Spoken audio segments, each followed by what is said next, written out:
با درودی دیگر باره از دفتر مرکزی رادیو زودی و از من شهلا گلخوجه به همه اونهایی که این لحظه ها ما رو تماشا دارند و به همه اونهایی که منتظرند تا من سرخط خبرهای مهم تاجیکستان و جهان رو به سمعشان برسونم. با سپاس از یک و یک شما برای همراهی و البته فراموش نکنید که بازم بعد 3 ساعت دیگر من همه شما عزیزان رو در بخش مستقیم برنامه خبری و با تازه ترین خبرها و گزارش‌های جالب منتظر میشوم. ساعت 1 با وقت پراگ، ساعت 5 با وقت دوشنبه و ساعت 3 با وقت مسکو.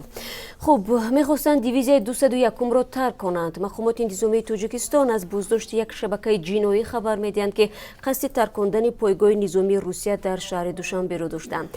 تسلیت آمادگی به عمل تروریستی را در برنامه خبری برای شما خواهیم گفت. تنها همین را ذکر میکنم که به قول مقامات امنیتی سرکرده این گروه بازداشت شده از تاجیکستان به قرقیزستان و از آنجا به ایران سپس به ترکیه و بعداً به سوریه رفته در نزد گروه‌های جنگی آمادگی دیده و سپس به دوشنبه برگشته است.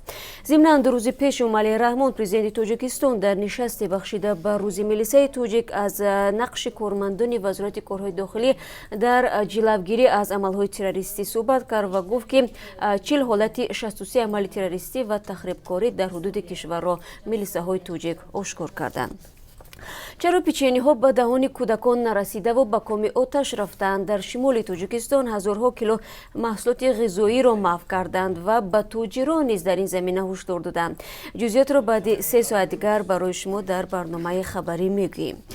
خوشسالی در افغانستان صدها هزار نفر را مجبور کرده است که خانه‌هایشان را ترک کنند و به محل‌هایی بروند که منبع برای درآمد داشته باشند. به گفته سازمان‌های امدادی ممکن است بیشتر از 2.5 میلیون نفر به قحطی و گرسنگی مواجه شوند. سازمان ملل متحد در این زمینه چی میگوید؟ یکی از دیگر موضوعهای برنامه امروزه ماست.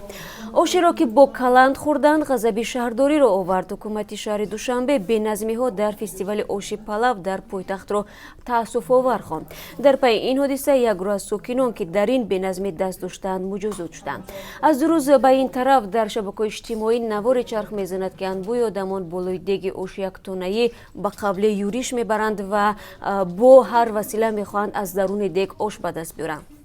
در این نوار دیده می شود که مردمی جمع آمده بالای دیگ آش به جای کفلیز با دست و کاغذ و چوب و حتی کلند برای خود آش می گرفتند. نوار الکی از سوی رسانه‌های خارجی هم به نشر رسیده. این صحنه مورد انتقاد کاربران شبکه‌های اجتماعی در داخل و خارج کشور گرده است و طوری هم پی بردید. این یکی از موضوع دیگر بحث ما در برنامه خبری رادیو آزادی است. برای همین هم ما را حتما تماشا کنید.